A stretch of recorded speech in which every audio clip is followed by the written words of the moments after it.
They know what they're doing, but I'm just going to tell you. So when you first start this warm-up, it'll probably take you 15 minutes to explain. But I would tell them we're going to do the same warm-up every single time. So I get them to stand there like this, and we just hold the ball between our fingertips, or between our hands. We're not like this, where it's all floppy. We're just really solid passing.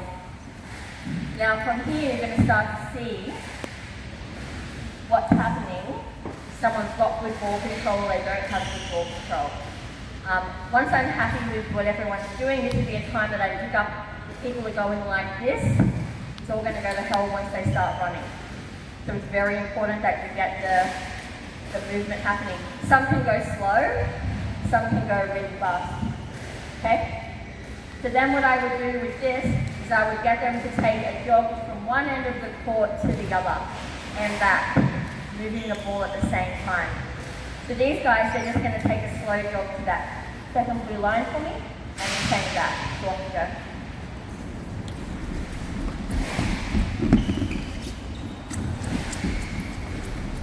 So the next one we're going to do is we're now going to hold it above our head. And this is where if it's the very first time they've ever done it, it starts to come undone. So we're going to either hold it up high like this, or we're going to hold it out a little in front so they can see it, but essentially we're doing the same thing. So a court jog up and back.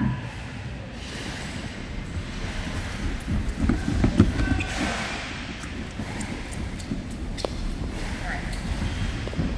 So the next thing to do, so they're starting to be a little tough now because they've just done like 2 full laps.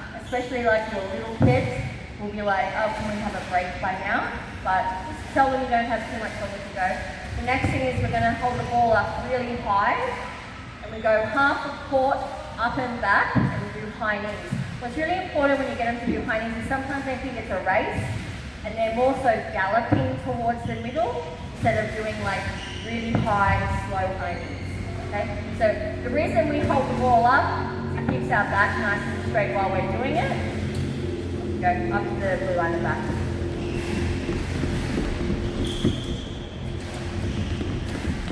So that would be a full half a court up and back. Then we follow through with butt flicks. So same thing, hold the ball up nice and high.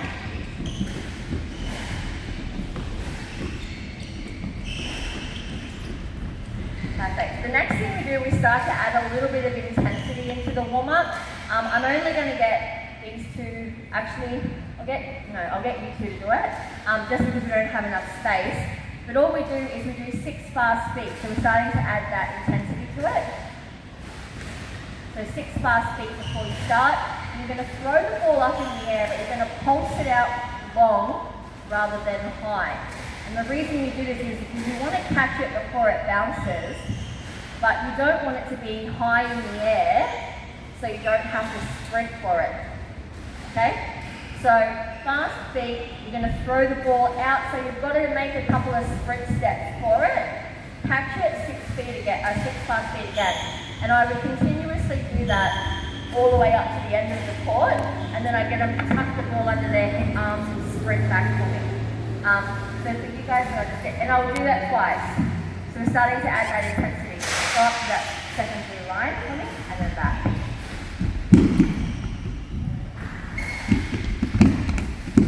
Nice, and then sprint back for me. Cool. So repeat times 2. Now, a really big common error in this is when the first time you explain this warm-up, this will happen. They'll throw the ball up like that really high, and then be looking to go and catch it. It's not the aim of the drill. The aim is to get them to like take a really quick sprint. So the body's starting to be warm now. We're starting to move into a few different types of stretches, which you might notice a basketball-like. But I watched a video that Lisa Alexander did, I think about 3 years ago. She said that at every one of her warm-ups that is not before a game, like a training session, she uses these 2. So I've since incorporated it, and what I found is that initially when players started to do it, it was really tricky for them, but the ball skills and the ball handling of this had such better quality the more they did it. Now, the reason we're doing the first one is just your basketball in between your legs for me, up to the second blue line of back. So the reason what we're doing is we're now stretching the back down here in more of a dynamic way. And back for me.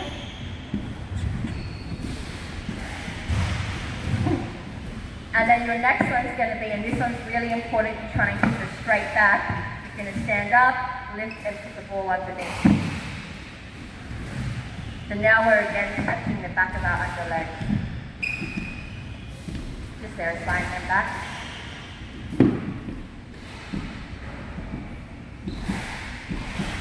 So the stretches that I go into now, the first one, this is really important. You're going to teach this stretch. Foot just like that. It's not like this, it's like this. They bend down with the ball and they hold it on the ground. So what that's doing is stretching this leg here, up the back. Now I always tell my players, if that's not stretching you, you roll the ball out further so it does. So some people are much more flexible than others. Me, I can only just touch the ground, breathe, or who might be more flexible, America, can roll it out a little further. Yeah, you guys can do this on a jump. So just down to the blue line and walk it back for me. So really important, you get them to hold it for about 2 or 3 seconds so that really stretch that muscle. And then just walk it back after that one for me. Walk it back after that one.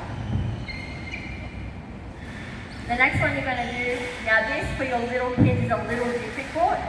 So you do it the first time and they're almost like they're halfway there but they haven't got it perfectly. It'll come with practice. We just do Superwoman and we use the ball as well. So the first level of Superwoman is hold the ball out and just don't bend over. So grab the back of your leg. So this is first level, don't lean. So first level, hold the ball out in front, just stretch that leg. Second level is when you bend down and you try and hold it for 2 to 3 seconds. Yeah? So just do that line for me and back. So we're really stretching the front of our leg here. It's a really powerful stretch and lots of times players will pull their leg out to the side when they do it, which is complete incorrect technique. And you can't really feel anything, maybe except like you're inside of your leg.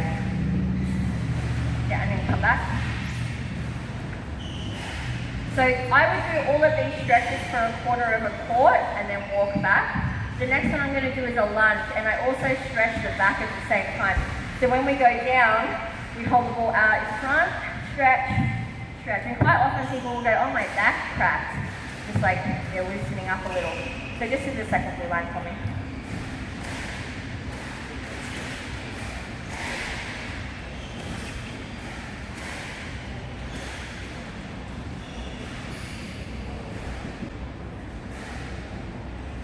So there's been, I don't know if you guys have seen it, and then when you get back to that line, walk back for me.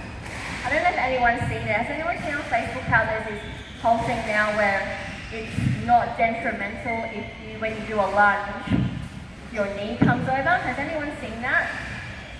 Yes? Yes, I have too.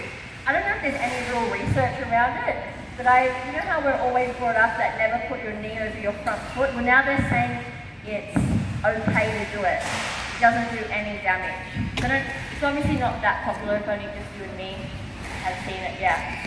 No research around it, so I'm not sure. Your next one is a squat, and once again we're using the ball to hold our back straight. Because how often do you see people squat and they're like this, especially like younger girls who don't know. So we're using the ball to keep our back straight, and then we just sit down into it. Just to like listen carefully.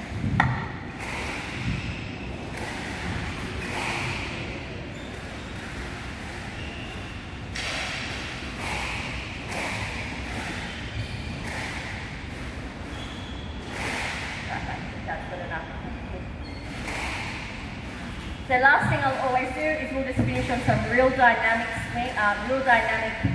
stretching with our leg swing. So we don't have to demonstrate that now, but we'll finish with 20 each leg.